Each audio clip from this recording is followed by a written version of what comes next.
Hello, and thank you for listening to WRYAT, New Orleans' fifth-ranked public radio station. As always, we're broadcasting to you live from a prefabricated Home Depot shed located off the South Carrollton by the recently reopened Popeyes.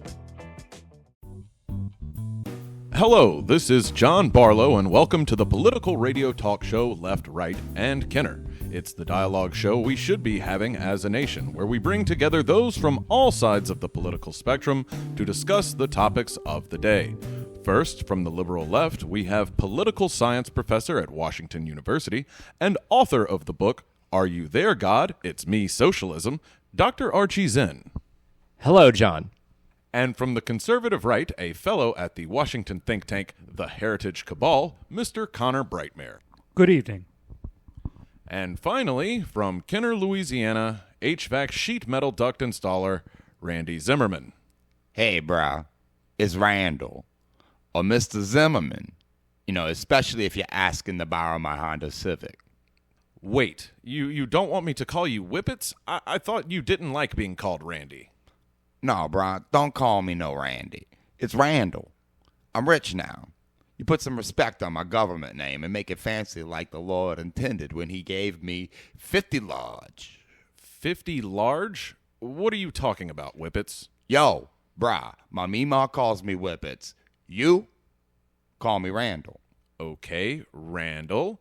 What's going on with all this talk about 50 large? Well, we got that public radio now fronting the bill these days, and they gave me like a salary of $50K a year. And that's $50,000 to you since you're a nerd and you don't know stuff.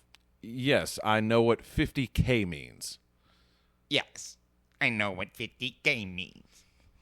You need to watch yourself, nerd, and show me some proper respect. I mean, I got that cash money, so I don't need to keep like a table leg in my trunk for punks like you. I got a full-on bag of golf clubs now, dude. You started playing golf? Oh, yeah. Most definitely, I go down to abandoned naval bases and break drawers and shit like every Tuesday, because I got the money to be a man of leisure. Ah, so you just break drawers with your clubs. Hey, yeah, my handicap's is like a 2. Hey, and don't go telling nobody I got that downs, because it's that good golf kind of handicap. That's not golf, Whippets. Randall, dude. That's not golf, Randall. Breaking drawers with clubs is not golf. Then what do you break the drawers with, huh? The putter? Sorry, I don't follow your regulation rules or whatever, Arnold Palmer. This is already off course, and we should get our show underway. Let's start with our first topic. We've averted a crisis this time, but the debt ceiling keeps coming up every couple of years. What do you gentlemen have to say? The debt ceiling should never be raised unless the government makes severe cuts in spending, because that's what got us into this mess in the first place. The debt ceiling is not the budget, Connor. This is for money we've already agreed to spend, and we're trying to get permission to borrow more. If we don't raise the debt ceiling, it's not going to reduce spending. It's going to destroy the lives of everyday American citizens. As usual, you're acting like an alarmist with no actual knowledge of how the economy works. No one's going to do anything if we default, because they still need the United States to function. But things are never going to get better if we don't stop spending money we don't have. I can't even tell what your point is anymore. You're both saying it doesn't matter if we spend money we don't have, and you're saying reducing our spending is the most important thing there is. And frankly, I'm starting to think you don't actually believe anything on this issue. Randall? Do you have anything to say about the debt ceiling? Nah, bro, I'm rich, so I don't worry about that no more. Explain that one to me. Well, I paid back my peepaw for all those union dues I owed, and then I paid off the back fence for my Civic. So now I'm just making bank, living that good life, with Madison. You're talking about our producer, Madison Yasqueen? Yeah. Madison can't get enough of me now that I'm liquid. She says it's real sexy that I'm now a viable partner, if you can believe that. And sometimes she calls me Daddy Coin Purse while I pat her cake flat. I don't think we need to talk about Madison's cake on air. Yeah, no doubt, bro. anyone who wants to find out more, you can just like look at that Instagram Madison set up for me. You'll get like the full scoop. It's at Rich Whippets. For those at home, I want to state ahead of time that this social media account is not affiliated with our program. Hear that? Our Instagram is too hot for the radio, dude. That's how you know it's good, bruh. Randall, before we move on, do you have anything you actually want to say about the debt ceiling? Do I have anything to say about that ceiling? Yes. No, I don't do that work. I only do HVAC. But if you want a roofer, my buddy Pig Nuts will hook you up. But come prepared because he only accepts payment in like Home Depot cards. He's trying to beat that inflation. Okay, next topic. With the advent of AI and the possibility of it taking on tasks from humans, some are starting to talk more about universal basic income. What do you think, Archie? Everyone's basic needs should be accounted for, whether jobs are automated or not. Oh, give me a break, Archie. We shouldn't reward laziness. This country thrives because everyone wants to earn what they have. Oh, does 1 out of every 8 children earn malnourishment? Did the 40% of homeless that are disabled earn their exposure to the elements? Oh, look, everybody. Archie just visited a Wikipedia page before he got on the show. I knew those numbers legitimately, Connor, and I think about them every day, which is why I know we need a universal basic income. Nah, that's false, bro. What's that, Randall? Ain't no need for a universal basic income, bro. And why not, Randall?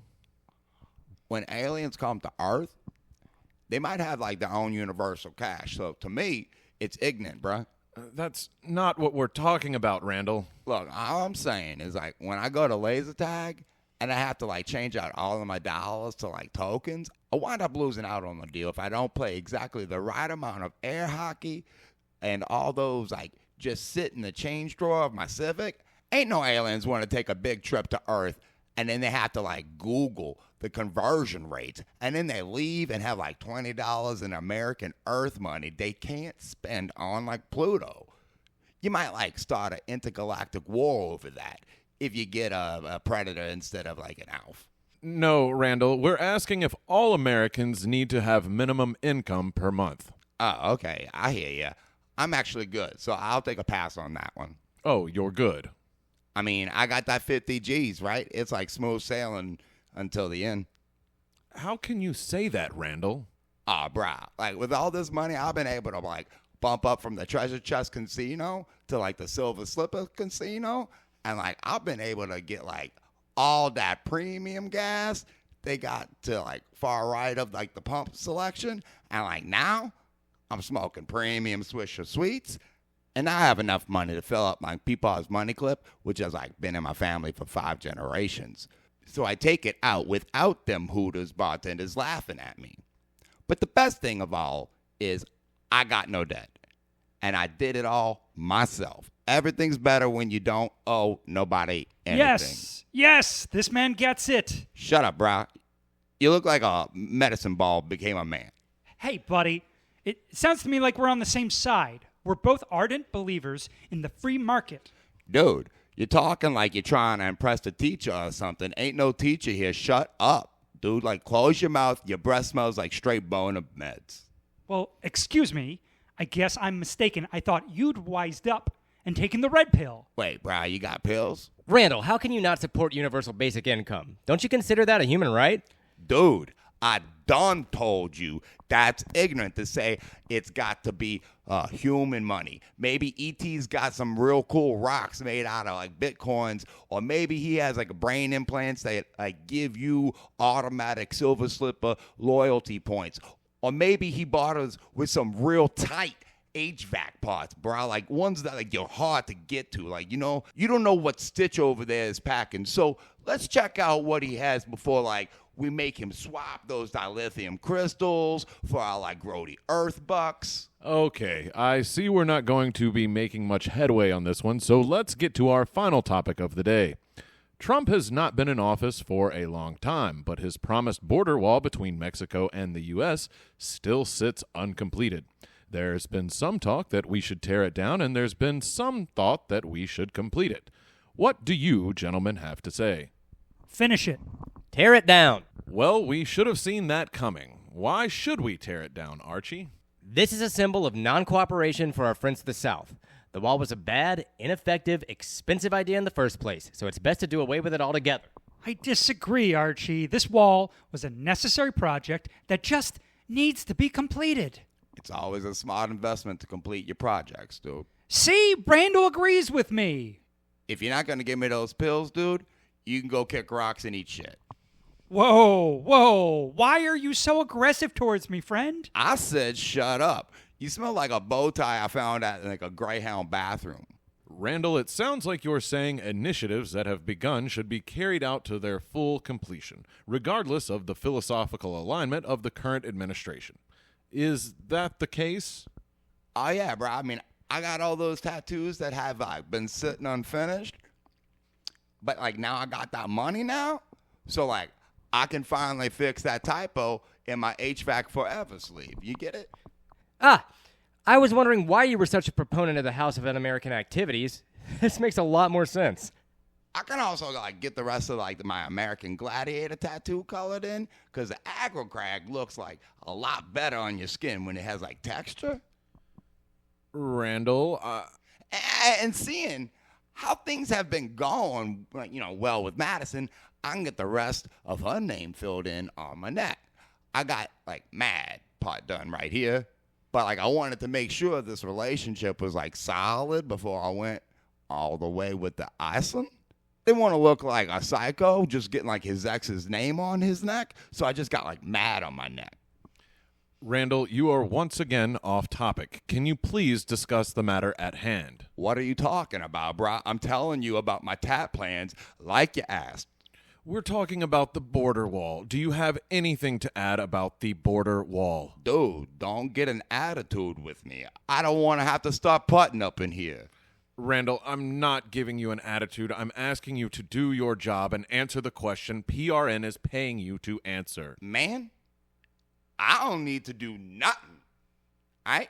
In fact, I don't even need to be here. I'm rich now. Randall, you have to do this show if you want your money. Madison tells me PRN hired me on because I'm the draw of this show. Isn't that something?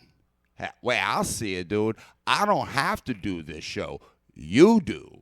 What exactly are you saying? I'm saying Madison says I've got the juice. So whatever I say goes, and I say I'm going to do my own show from now on. How about that? And you can either join me or you can get out the way. Oh, please. We've run out of time, everybody. Hey, what are you doing? I'm closing out the show. You're not the host, Whippets. I am. Look at me, big man. Look at me. You know what?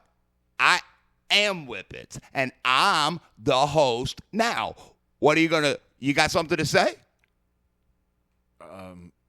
That's what I thought, okay? So join us next time when Whippets runs things like a badass and makes you cream your jeans with his amazing political insights, okay? These chumps may or may not be here.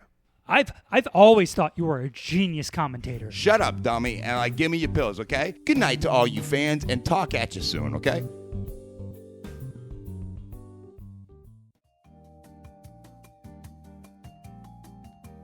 This is Ronnie D'Amico, This is Donnie D'Amico. and you're listening to WRYAT, New Orleans' fifth-ranked public radio station. Now with national syndication, thanks to our old pals at Public Radio Now. Hey, what's symbolication mean, Donnie? You know, Ronnie, it's like when your radio show is played on multiple stations all across the country, even though they're only paying us for the same local show we always done before. Ah, so we're famous or something. Yeah, pretty much, Ronnie, sure. I don't know. Just let them know where they can find us regular old celebrities. WRYATradio.com, or wherever you listen to your podcast, I suppose. Perfect. Now let's talk our way down to the boat because I'm ready for some boat talk. Hey, Boat Talk, like our show, only on WRYAT Radio. Exactly. Now let's go, Ronnie, before the getting gets gone. See you on the water, New Orleans. You say on the water or underwater? Because it could get offensive. All right, there you go. Hello and welcome to Edible Thought. I'm your host and great cooking enthusiast, Nom Nom Chomsky, author of the book Manufacturing Polenta, producer of the documentary Fahrenheit Heinz 57, the calorie level at which freedom burns, and the executive director of the Intelligent Food Foundation, making food choices for the young and the old that they shouldn't make for themselves. I'm also currently working on the cookbook Fun in the Soup Kitchen, Food for the Poor, and the Poor at Heart. I want to start this week's show by saying thank you to all my loyal listeners who continued to listen while I was gone. I finally recovered from a barbecue-related incident 3 years ago. It took a lot of cheesecloth swallowing and yurt sweating, but now my chakras are aligned, and I'm ready to resume the discourse on culinary descent. Thanks to my guest host, Keith Okerman, for running everything while I was gone. I especially enjoyed your segment, Worst Carbohydrate in the World. During my absence, the discourse around healthy eating has become problematic in this country. Here, for instance, is Tucker Carlson from his food show Spitfire.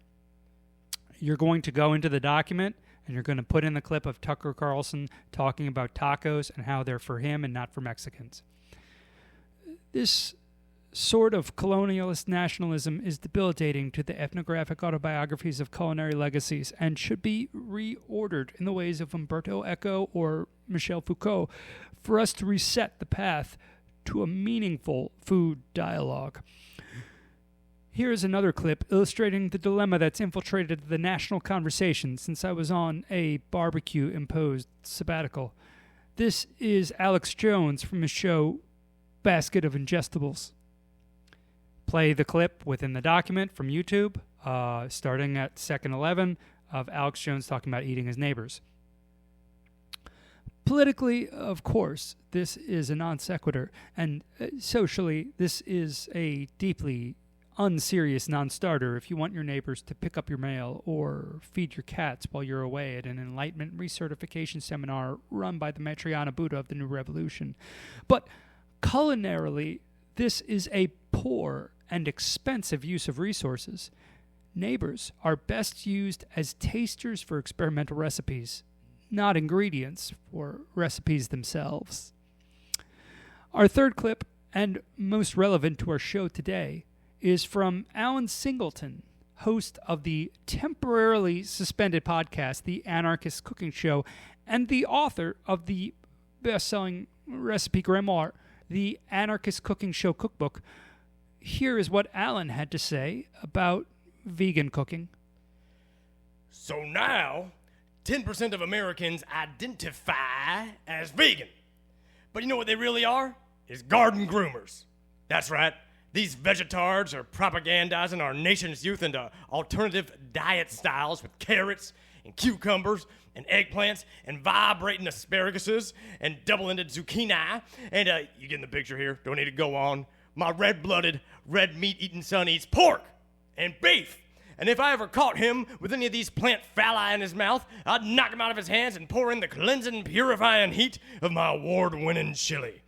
That's the, of course, that's the 5-alarm snowflake melter chili, which you can purchase from cookthefacts.com for $29.99 for each vacuum-sealed bag of Freedom Fortified chili. That was Alan Singleton, the leading voice of the meats rights movement. Now, as followers of mine may know, I often try to engage with extremists against my views for the purposes of a robust and enlightening debate on the value of a healthy, socially enlightening diet.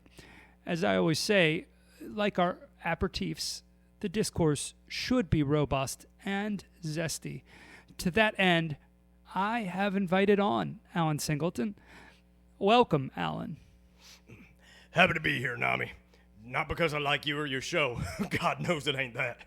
But I'm happy to finally be the one who gets to spread some truth on this libelous, liberalist propaganda program. Yes, well, you're very welcome to appear on my program for the purposes of engaging in spirited delicatessen debate, especially since you currently don't have a program of your own on which to do the same. Now listen, The traitorous goons running your deep state elite Radio Now organization took issue with one of my show's most popular episodes, Alan Singleton's Top 10 Pizza Restaurants in which to shoot pedophiles and also eat pizza. Probably because I gave out the addresses and longitudinal coordinates of each pizza restaurant in the store nearest each pizza restaurant wherein one could perhaps purchase a firearm should they so choose. And as a result, the bigwigs up top unjustly enforced their Alan Singleton suspension. Folks, you don't have to be one of my fans to smell a rat here. This ASS stinks and you all know it. But I ain't here today to defend my show. I'm here today to defend the truth. Whether your audience are water bottle carrying, tote bag wearing, blue haired having, trisexual, commie, vegetarian, vegans want to hear it or not. You speak of defending the truth, Alan, which I find very interesting after listening to select episodes of your program.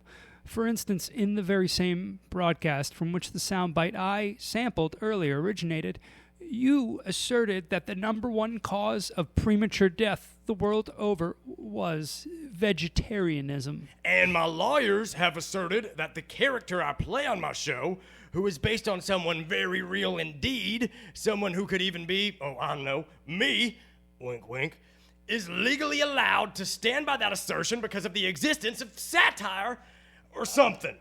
And that's the truth. Alan, before making these erroneous claims repeatedly, frequently, and often, were you aware that India's population is nearly 38% vegetarian, the highest rate of any country? In fact, the Jains alone are 92% vegetarian, and they have the highest percentage of persons aged 70 or over in their country. In light of these facts, what would you have to say? Who gives a shit? Interesting. To which point of my irrefutable argument are you disregarding as a care? I don't know, all of it? Who gives a shit about percentages? Who gives a shit about the Janese? Who gives a shit about India? The Indians, were I to hazard a guess. Who gives a shit about them either? Listen, Columbus found the real India, America. And that's the only India I give a shit about. This is a country where each corner of every four-way intersection offers a different burger restaurant. And I can feed a family of four from all of them without even having to leave my car. Can't do that in India. What do they eat over in India anyway? Chutney? There are multitudinous Indian dishes, from the beautifully arranged biryani to the spice lover's carb of choice, the vada pav. And those are but merely two examples. Where the hell am I even supposed to get a chutney? I can't just hop in my car and drive down to Chutney King, can I? Hell, how am I supposed to feed a family of four with just chutney? Can a family of four even afford chutney in this economy? How many of my own kids am I supposed to sell for chutney in this economy? I'm glad you brought up this specter of the economy, Alan, because there is a prevalent economic misconception about vegetarianism I would now like to take the opportunity to dispel. Why you talk like that? One of the more deleterious fallacies encircling the ongoing comestible dialogue is the belief that a diet beholden exclusively to vegetarianism would incur a higher financial cost for its supposed practitioner or practitioners as opposed to a sustenance comprised of more omnivorous or carnivorous offerings. Stop talking like that. I'll summarize. The simple truth of this is that this is simply not true. A recent study published in the Journal of Hangry Environmentalist Nutrition found that vegetarians spend an average of $750 less on food per year than their meat-eating counterparts, a number that is very well likely higher today. Lies, slander. Also, what's your point? That the vegetarian diet is cheaper on average, and this, coupled with the rising demand for plant-based alternatives in the food and beverage industry, both clearly reflect the growth of public interest in vegetarianism and veganism, which are now more popular than ever. Oh, okay, all right, I see. Lies, slander. Now, how can you say a thing like that, Alan? All of the data we have strongly suggests that vegetarianism's burgeoning popularity is neither a lie nor is it slander. How can we even trust your data with Big Veggie out there pulling your strings? For years, those vegetards have been cooking your books, and I know this because you sell vegetard cookbooks. Besides, I don't need your cook data when I and all other red blood, state, and meat-loving individuals like me have this one undeniable and certifiable deep-fried truth on our side. Meat tastes better than vegetables. That's a fact, Nom. There are no facts when it comes to taste, Alan. There is only taste. And all you vegetards can pretend like the opposite is true, but deep down in your blackened and burned hardest of hearts, you know it to be true. Meat tastes better than vegetables, and meat was meant for man to eat. Throw all of the leftist Nazi math you like at it, but you fascist socialists cannot and will not change the truth. It may appear as though I have perhaps struck a potential nerve, possibly. If that is in fact the case, I would like to take this moment to apologize to you, Alan, and to you, the audience. It is not my intent to come across as uncharitably churlish in this debate. It is instead my intent to come across as facetiously boorish, and I will do my best to honor my intentions for the remainder of the program. Does that arrangement sound agreeable to you, Alan? Barely sounds like anything to me, Nom. I need a goddamn Chomsky to normal person translator here. Somewhere in that unappetizing and unfilling word salad of yours, I did manage to catch an apology. And I just wanted you to know that, despite our differences, I do not accept it. Because I do not accept that any normal non-Chomsky person would choose a veggie dish over a meat meal any day. It's just not conceivable. I'm not going to disabuse you of your beliefs, Alan, but here on Edible Thought, we do trust the food science, and what the science has to say may surprise you. On that note, we will be back with more duologue from Alan and myself after a quick word from our sponsor, myself. Please enjoy.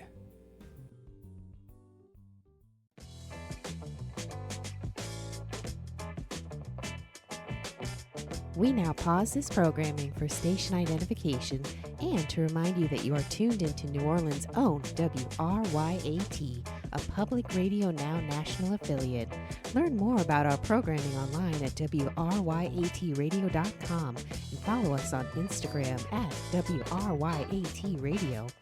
As always, you can listen to today's and previous broadcasts on YouTube, Spotify, or anywhere else you download or stream podcasts. Thank you again for tuning in to WRYAT New Orleans Public Radio Now.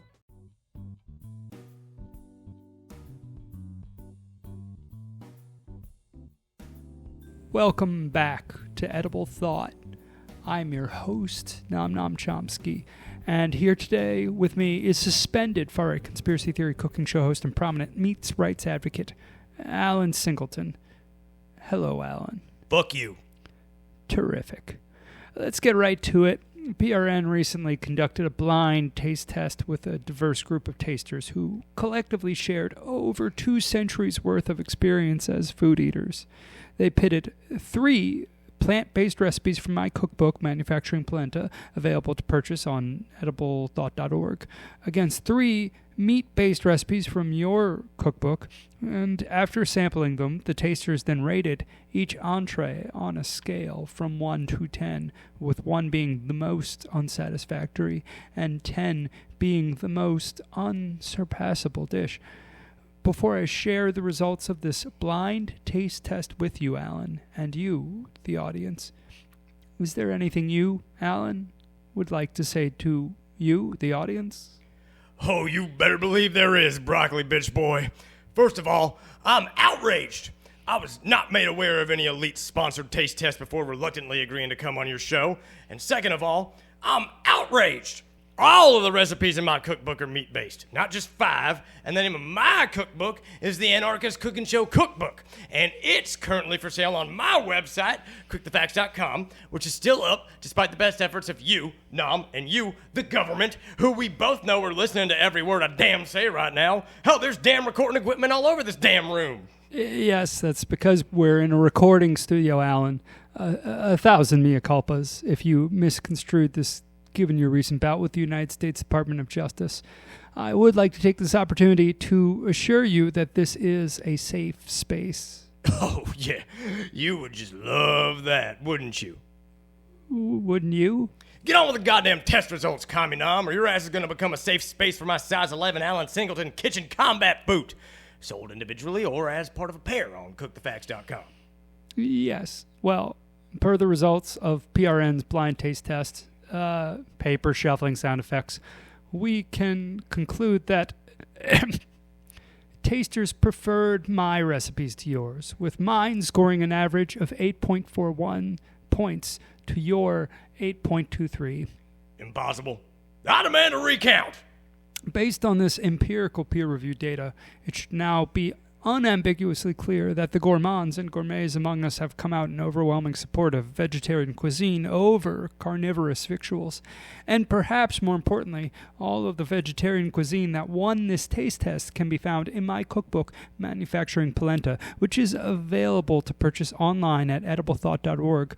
Use promo code Bodhisattva to receive a discount of up to 15% off. Lies, slander.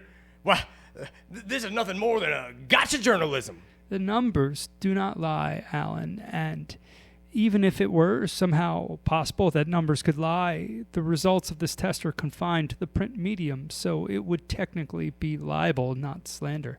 How dare you lure me onto your show with the promise of an equally representative conversation comparing two different perspectives just to make a fraudulent assault on my satirically ambiguous character?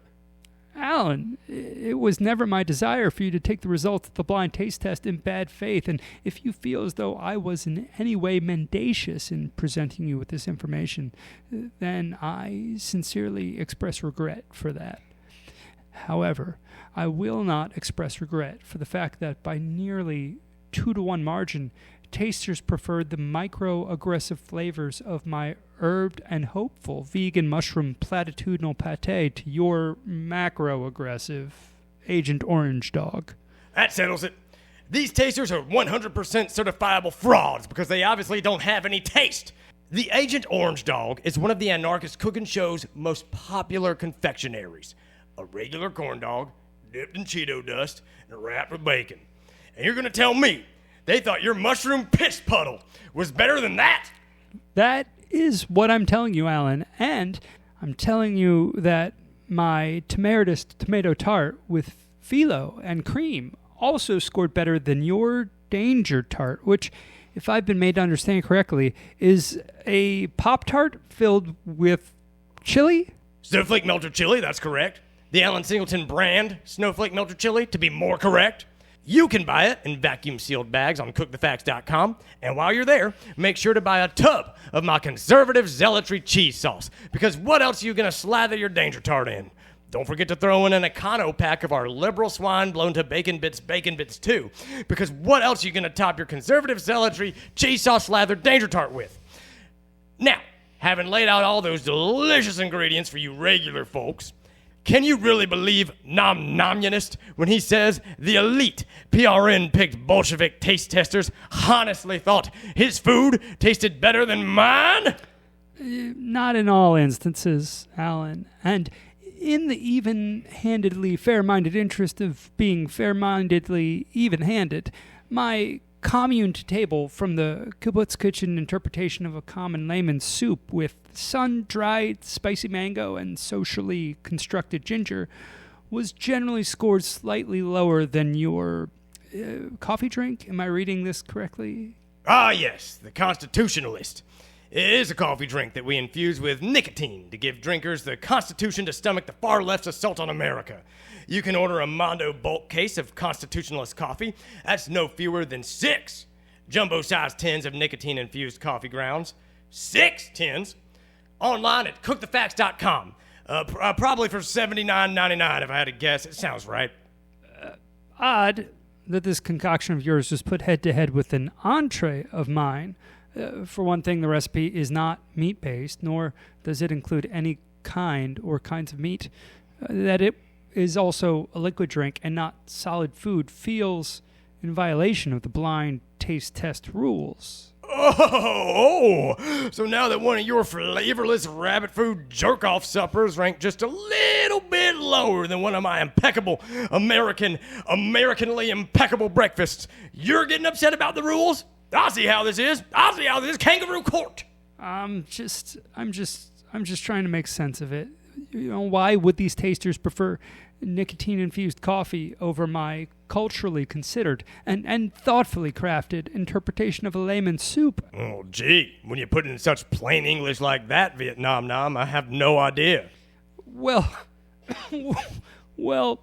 I doubt I can convince PRN to conduct a second taste test, invalidated as this one may have been for the proctors allowing beverages to compete against foodstuffs. I mean, the coffee competed against a soup.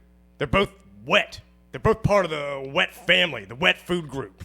My significant quibbles with the administering decisions made aside, the results of this test still show that my food is superior to Alan's, and that while carnivores are free to exercise their freedoms to eat meat, the herbivores are here to stay, and they are only growing in number, and, as we established earlier, numbers are incapable of lying. Right, except for when they do, like these liberal numbers did. Fuck them, fuck vegetards, and fuck you, Nom Nom. What kind of a name is Nom Nom anyway? It's the kind of name that makes me want to call you a slur. What if I did that, Nom Nom?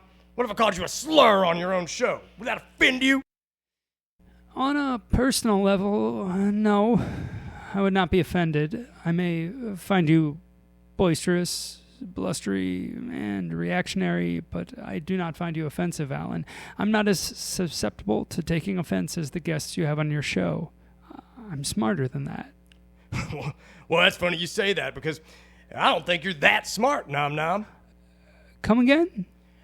I don't think you're smart. Now you're just being offensive. Oh? Well then, if you're so offended, why don't you just make me leave then? Censor my damn ass out the door. This is your show after all, you're calling the shots.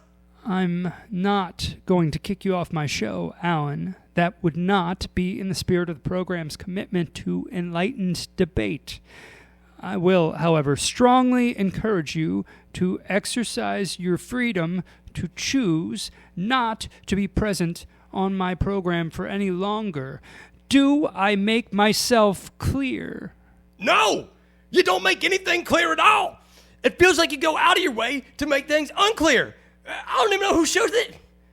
I don't even know whose show this is anymore. I find that difficult to believe, Alan. I'm serious. And if we were on my show right now, and for all I know we very well might be, I would tell you to take your twigs and your leaves and your tree bark and your clear drinking urine and your fair trade crack pipe and hit the fucking hippie trail before I hit your fucking hippie face. Should the day ever arrive when you have a show again, Alan, I would be happy to give you the opportunity to invite me onto the show, and I should accept that invitation. I would be happy to give you the opportunity to kick me off of your show, and just as I was happy to give you the opportunity to be invited onto my show, so too am I happy to give you the opportunity now to leave my show. Jesus Christ, all those dumbass vegetables that slow down your brain something fierce. That's an awful lot of words to say that you don't have anything to say. Listen, I ain't a quitter. I have my gun. I stand my ground. I have my gun. You want me to leave so damn bad? I have my gun. Just end the fucking show. I am not going to end my show just because you're suggesting it, Alan. It is my show, and I'll end it precisely how I want to, when I want to, and on my terms, not yours. Have it your way, Burger Queen. Well, since it looks like we're both going to be here for a while, would you want to talk about the time Jeffrey Epstein moved all that money for you over technical matters related to the overhead costs of operating the original Edible Thought restaurant? You know, the one that you let your first wife run? It's all over the news. Hell, if you just Google the words Chomsky Epstein. This concludes our latest broadcast of Edible Thought on the Public Radio Now network. It is my greatest wish that you have left here today feeling mentally nourished and fulfilled. I look forward to seeing you again soon for another sumptuous serving of robust discourse. Until such time, this is your host, Nom Nom Chomsky, signing off. Be sure to visit ediblethought.org for more culinary insights and to sample our meal-sized selection of merchandise. And go to cookthefacts.com to buy my shit, too. Or if you want, you can just Google Chomsky Epstein instead. I don't care. They took my fucking show away. They took my fucking show away, and I'm gonna take yours now. Please don't.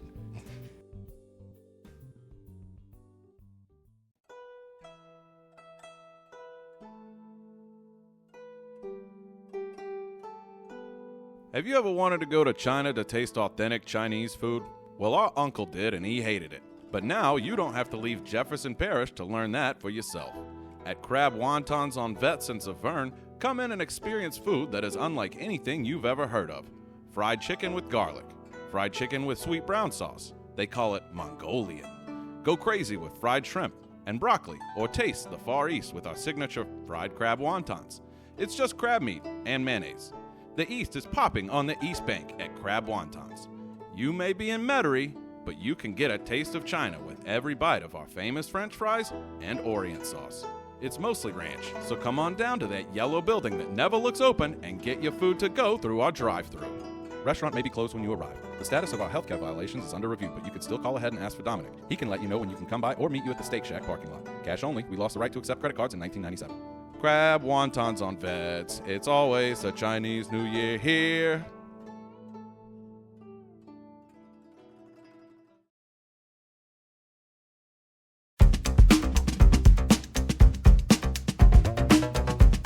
Today's No Sports Headlines Emergency Update is brought to you by Trusting the Process. From the makers of Rigged Officiating, Trusting the Process is the newest and best way your fan base can cope with perpetual disappointment. Be it a complete rebuild through multiple drafts, or trading your team's most endearing players away to surround your prima donna superstar with better talent, Trusting the Process can give you the hope you need to go ahead and provide a down payment for another round of season tickets. Next year is definitely your year. That's Trust the Process, available wherever you find front office incompetence. Welcome back, team. This is Brian, and you're now listening to a No Sports Headlines Emergency Update.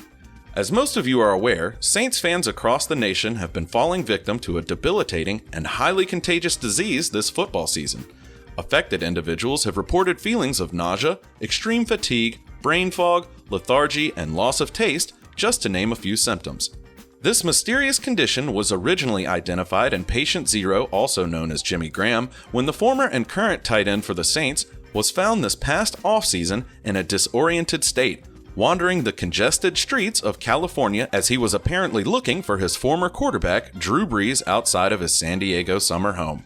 Original reports alleged possible substance abuse as the cause, but doctors have since confirmed it to be an extreme medical episode after multiple people close to the tight end, including several other receivers on the team, began to report similar symptoms. Since then, the unknown disease has spread exponentially across the Saints nation. Local voodoo priests and priestesses have been working around the clock to identify the cause of the disease as well as a possible cure. Original studies have pointed towards a weak O-line and poor quarterback play, but recent clinical evidence has shown that coaching, specifically that of offensive coordinator Pete Carmichael, is the likely reason behind this excruciating condition. Thankfully, the team's front office has spared no expense in pursuit of a solution, notably through an extensive and clearly ongoing quarterback battle currently headed by the former Raider and notoriously inconsistent quarterback Derek Carr. However, further tests have shown usage of former Buccaneer and notoriously inconsistent quarterback Jameis Winston yield similar results but at a reduced cost. City officials do not expect to have a vaccine by the end of the season, but have made it clear to fans that if the situation doesn't improve, then saying fuck it and selling the team to make this all St. Louis's problem is on the table as a possible solution. Whatever the case may be, you can trust No Sports to give you the latest opinions on the matter. Speaking of opinions, the Pelican season is underway and the optimism is already waning. The team exploded early in the season with a record of 4-1, but quickly descended to sub-500 status, as usual, thanks to injuries and lackluster performances all around, as usual. However, the team's climax and current trajectory highly correlates to the off-season antics of star player Zion Williamson, who exploded early into multiple gold diggers, resulting in the addition of one crazy baby mama to the Williamson family orbit, as well as several PR agents. Jokes aside, we here at No Sports would like to congratulate Zion on becoming a father, but highly encourage him to focus more on his defense, both on court and in the bedroom. The LSU football season is wrapping up, and head coach Brian Kelly still leaves fans with much to be desired in Baton Rouge. Kelly failed to live up to the lofty expectations from last season, which included a victory over Alabama and an SEC championship appearance, a result that may have been duplicated this season if former head coach Ed Orgeron had still been recruiting for the team. The top 25 ranked LSU currently has a winning record and will still be eligible to be selected for a bowl game, where the starters will surely sit, but thanks to the unrealistic standards of college football programs, LSU is expected to fire the still non-national championship coach during only his second year in Baton Rouge. This release will of course include a multi-million-dollar buyout thanks to the unrealistic valuation of college football programs. On the opposite end of the expectation spectrum, Tulane football is right on the heels of LSU in the rankings with an exceptional win record thanks to impressive coaching and lucrative recruiting, in part due to generationally wealthy New Orleans NIL backers. As an LSU alumni, I really don't want to talk about it more than that. Congratulations and go Green Wave. This has been a No Sports Headlines emergency update. See you next time, team.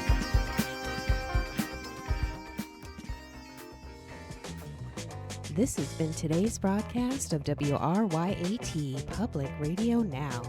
Thanks for listening, and we'll hear you next time, New Orleans.